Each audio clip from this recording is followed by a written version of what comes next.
But మంగ్లీకి ఏం సంబంధం లేదు ఆ వివాదానికి కాబట్టి ప్రాబ్లం లేదు. బట్ మంగ్లీ కూడా తన కోసం అంటే నాకు తెలిసి తను బయట కమర్షియల్‌గా పాడేలాగా కాకుండా కోమలి కోసం తను చాలా ఫ్రెండ్లీగానే పాడింది. చాలా 2, 3 సార్లు స్కేల్ మారుస్తున్నప్పుడు అప్పుడిప్పుడు కూడా మళ్ళీ మళ్ళీ వచ్చి తను రెమ్యునేషన్ కూడా ఏం తీసుకోలేదండి. ఒక్క రూపాయి కూడా ఆశించలేదు. సాటి కళాకారురాల్లాగా ఒక ఆడపిల్లవైండి నువ్వు ముందుకొస్తున్నావు. నీ సినిమాలో డబ్బులు తీసుకోవడం నాకు ఇష్టం లేదురా చెల్లి, తప్పకుండా పాడతానని చెప్పి పాడింది. చాలా మనస్ఫూర్తిగా ఆవిడకి కూడా కృతజ్ఞత తెలుపుతున్నా. హలో, ప్రొడ్యూసర్ గారు ప్రత్యేక అభినందనలు మేడం. Thank you. ఇవాళ పరిస్థితుల్లో ఒక 10 రూపాయలు ఎవరికైనా ఇవ్వాలన్నా ఖర్చు పెట్టాలన్నా 10 రకాలుగా ఆలోచిస్తారు. అవును. కళాహృదయంతో సినిమా తీయటం అనేది ఎంతో గట్స్ ఉండాలి. అవును. సో మీ కళాహృదయానికి ప్రత్యేక అభినందన తెలియజేస్తూ, థ్యాంక్ మీ యూ. మీద మీకు నమ్మకం ఏంటి? డబ్బులు పోవు వస్తాయనా, లేకపోతే కళని ఉద్దేశించి తీసిన సినిమా అనుకున్నారా? నాకు కథ మీద నమ్మకం. కథ చాలా బాగుంటుంది. ప్రతి ఒక్క కుటుంబం కథ అండి. అంటే మనం బయట ఎంతో మందికి ప్రిఫరెన్స్ ఇస్తాం, ఎవరికి ఇచ్చినా కానీ అందరికంటే మెయిన్ ప్రిఫరెన్స్ మన కుటుంబానికి ఇస్తాం.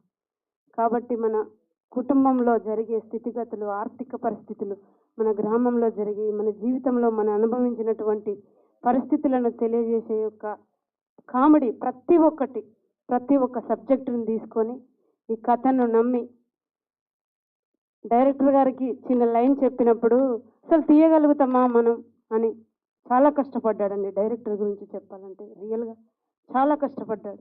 సినిమా తీయగలుగుతామా, ఒక ఫోక్ సింగర్ అయింది నీకు నేను న్యాయం చేయగలుగుతానా, మంచిగా ముందుకొస్తేనే నీ లైఫ్ బాగుంటుంది, లేకపోతే ఎన్నో కష్టాలు ఎదుర్కోవాల్సి వస్తుంది అని నా గురించి కూడా చాలా ఆలోచించడం జరిగింది. చెప్పినప్పుడు ఓకే తీస్తామని అన్నారు.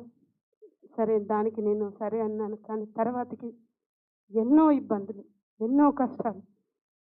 మీరే అన్నారు ఒక 10 రూపాయలు పెట్టాలంటే ఎంతో ఆలోచించాలి. ఒక 10 రూపాయలు ఇవ్వాలన్నా కూడా ఆలోచిస్తారు కదా సార్. నాకు ఒక ఆడపిల్లనయింది, కానీ నా భర్త నా వెన్నంటే ఉంటూ నాకు తోడై నీడై అన్ని విధాల నాకు సహకరించి ఎంత బడ్జెట్ అయినా సరే, ఎంతైనా ఎంత కష్టమైనా చేసిన పనిని పూర్తి చేద్దాం.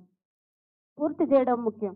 ఒక పని చేసాం మధ్యలో ఆపకూడదు. కష్టమైనా నష్టమైనా మన శరీరం ఇంకా బతికే ఉంది, మన ఒంట్లో ఇంకా రక్తం ఉంది.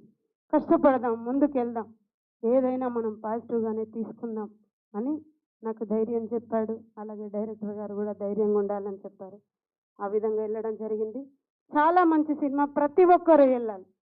మీరు అంటున్నారు డబ్బులు వస్తాయా రావా అంటే, ప్రేక్షకులు వెళ్ళినాక తప్పకుండా వస్తాయి. తెలుగు ప్రేక్షకులందరూ ప్రతి ఒక్కరూ సినిమా థియేటర్కి వెళ్ళి ఈ పేదింటి బిడ్డ, నిజంగా నేను పేదింటి బిడ్డనే కాబట్టి ఈ పేదింటి బిడ్డ చేసిన సాహసాన్ని గెలిపిస్తారని మనస్ఫూర్తిగా పేరు పేరున ప్రతి ఒక్కరి తెలుగు ప్రజలందరికీ నేను తెలియజేస్తున్నాను సార్. ఈ సినిమాలో మీరు కూడా యాక్టింగ్ చేశారా? అన్న సాంగ్ పాడారా? యాక్టింగ్ చేశాను. క్యారెక్టర్ ఎట్లా ఉంటుంది?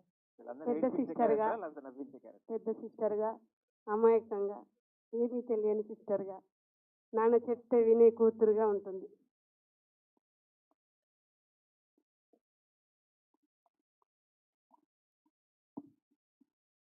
ప్రస్తుతం వస్తున్న తరుణంలో మర్డర్సు, హర్రరు, సస్పెన్సు, లవ్ ఈ నేపథ్యంతో వస్తున్న సినిమా.